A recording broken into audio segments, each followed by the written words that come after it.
naye nga mu kugonja ebigambo ebyo bagenderera kuwanyisa lulimi. Era ebigambo bingi ebikozesebwa ku mikutu gy'amawulire ogenda okubiraba nti tebabikozesa mu butanwa, naye wabula balina ekkobaani ery'okuteekawo ebigambo ebirala bisikire ebigambo by'olulimi Oluganda. Naye nga ebigambo ebyo bennyininyini ababigonjaawo ate si Baganda. Ekyo bakikoze bakitaddemu ssente, naye omulimu gwe tulina ng'Abaganda ku nsonga eno kituyamba buyambi kwongera kwezuula nti tetuli baganzi eri abafuzi b'amatwale, kubanga Buganda yalemesa abafuzi b'amatwale okuwamba n'okumaamira ebitundu ebiriraanye ennyanja Nalubaale. Kakati bwe balemeddwa, ebisinga bye bakola kulinga kwesasuza, nga bw'olaba enkima bwewalampa ekitooke n'etandika okulumaaluma empummumpu, mu ngeri y'ettima eryo ne bano bannaffe kye bakola. Obulumbaganyi tebabukoze ku lulimi lwokka, basaanyizaawo ebifo ebyobuwangwa, ate nga bwe babisaanyaawo bakakasiza ddala nti bwe kye basaanyaawo tekiddawo. Mu kitundu ekyo ne bayambibwako nnyo amalindirizi gaabwe ge baatutega ne bagateeka mu bifo ebikulu bye tuwa ekitiibwa mu Buganda, mu bifo ng'ebiwa Katikkiro, mu bifo by'obwami n'obuweereza bwonna obuli mu Buganda, ne bateekamu abantu baabwe okusobola okunyweza enkola eyo. Oba buli kiseera bakuwa ensonga lwaki kino tekisobodde kutambula, kubanga abantu basobeddwa bwe bawulidde ebigambo bya Katikkiro waffe. Ndowooza ku kifo ky'obwakatikkiro tufunangayo muntu mulimba nga muzzukulu wa Lusimbi oyo, mukwano gwaffe Jeddu wa Lusimbi, kubanga yakalangirira emirundi egy'okutandika okuzimba amasiro gisukka ne mu 10, nga bwe wayogerawo ennaku z'omwezi ez'enjawulo, ennaku z'omwezi bwe ziti okuzimba kutandika, ennaku z'omwezi bwe ziti okuzimba kutandika. Emirundi egimu avuddeyo n'okulaga n'alaga nti okuzimba kwakola ki, kwatandika. Ate abamawulire bamubuuza n'abagamba nti ate tugenda kutandika juuzi, tugenda kutandika luli. Kakati mu mbeera eyo yemu ne mu bino eby'olulimi era amalindirizi gaabwe gabayambi kinene nnyo. Gabayamba gatya? Baleeta ensonga zikubaganyako ebirowoozo nga mu mbeera enjabayaba etasobozesa Muganda kutegeera bulabe bateekeddwa. Olukiiko lwa Buganda lwatudde ku bbalaza, era mu bateesa abateesezza mwabaddemu abaleese ensonga eyo, naye nga si ensonga yateekeddwa nti erina okuteesebwako yadde yabadde nga nkulu, naye abateesa basomodde ensomole ne bagisiinyaako mu lukiiko. Naye bwe natunuulidde enneeyisa ya sipiika oba omukubiriza w'olukiiko, egamba yalabye nga ebigambo ebyogerwa ku nsonga eyo biyinza okuba tebisanyusa bakama be ab'e Kampala abamuvujjirira okubeera ng'atula mu kifo ekyo, n'agezaako okukuba abateesa ku nsolobotto. Wabaddewo muteesa erinnya Kabanda akiikirira abavubuka, yavuddeyo mu bulumi obw'ekitalo n'asaba olukiiko lubeereko n'ekiteeso ekiyisibwa, waakiri lukolewo ekiwandiiko ekivumirira enteekateeka ya gavumenti eyo ey'okudobookanya olulimi lwaffe n'okulwera mu bantu baabo. Sipiika kye yamuzzamu yamugambye nti ensonga eyo tetunaba kutuuka kuyisa biteeso, kale ekyo kijja kulinda.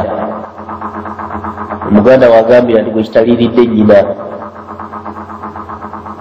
Kakati mu kiseera kyekimu wazzeewo Muteesa omulala, Muteesa wa Lulango nnyo, muyivu aweebwa ekitiibwa, ye Dr. Jack Yombya. bwe yabadde ateesa ku nsonga y'okuwona olulimi Oluganda yagambye ekyo banne ndaba tekibeeraliikiriza, tekibatiisa, obanga kya mukisa ne gye tuli okubeera nga abantu bangi tebamanyi olulimi lwaffe, kuba tusobola odukoleramu ebyama. Kale tuleme nnyo kweraliikirira olw'okuba nti Uganda gavumenti eruwooza mu masomero. Mu bulumi obw'ekitalo, muzzukulu wa Lusimbi Profesa Livingstone wa Lusimbi yayimmuse ng'obugumiikiriza bumuwoddeko, n'asaba sipiika muwe alungamye ku nsonga eyo, n'asaba Dr. Jack Yombya n'amugamba aleme kukinagguka nakujegembukira ku lulimi, kubanga olulimi yentabiro y'eggwanga lyaffe. N'amujjukiza nti eggwanga okuba n'olulimi lwalyo ddembe lyalyo erirambikiddwa ne mu mateeka agafuga ensi yonna, mu kitongole ekifuga ebyobuwangwa ekya UNESCO. Profesa Lusimbi okwatulanga omubaka akitiikirira ebyennimi, naye era mu mbeera ey'olubalaato nga bwe mbagambye nti bwekitaliiridde nnyina, omukubiza w'olukiiko yamukomyeko bukomi n'amugamba ensonga ezo kale tuzitayadde, naye si gwe mulamwa gwa leero, era bwetyo ensonga nekomaawo. Naye Dr. Jack Yombya bwe badde ateesa ku nsonga eyo, bateesa bangi bamukubye olube, agamba naalabanga ebigambo byayogera tebinyumira bawuliriza, n'ava ku nsonga eyo n'agenda ku nsonga endala. Naye olw'okuba yabadde alina okumatiza bakama be, era yakomyewo agezeko okuttaanya kyabadde ategeeza tekitweraliikiriza kuba nti olulimi lujjidde mu masomero. Era abateesa abalala n'abakiisa n'abantu abalala badde mu galala era ne bamukuba olwogolo, egamba neyeesanga nga yafuuse ng'omusirusiru atategeera, bw'ati ensonga n'agikola ki n'agikumyawo. Naye yagadde okuleeta ensonga eno okubalaga ebintu ze twogera bulijjo nti gye tusuubira abanunuzi ng'obukulembeze bwe twaliyimirizaamu mu Bwakabaka wa Buganda nti bwe butuule e Mengo, bwe twalirowooza nti bwalisobodde okuvaayo okulambika Abaganda, wakiri ne wabeerayo eddoboozi ettongole nsonga eyo, naye bwe wabeerayo ebigambo ebiringa ebivudde okugamba bibeera bya kisaazisaazi, ne bwe zibanga ensonga nkulu ng'eyo ey'olulimi lw'okola ki lwefaanana. Naye kino kituyamba okutegeera nti bye tubadde twewaaniramu birabika tebiri ku ludda lwaffe, era kiyambe buyambi Abaganda okutegeera bannannyini Uganda baagisaawo omukwano gwe batulinako ogwenkana, nga maze obbalaga ebifo ebisaanyiziddwawo, nga tetwogedde ku bantu bakulu batemuddwa ku nsonga y'olulimi. Tulowooza nti Mukama Katonda ayinza okutuyamba ne twekwata ku eyo ne tulaga ensi yonna, tulabika tutendewalidde nnyo bannaffe abali mu nsi eyitibwa Uganda, era tulabika tetubajjaamu, ate ng'ekyo Katonda akikozesa okulaga abo abenyumiriza ennyo okubeera bannayuganda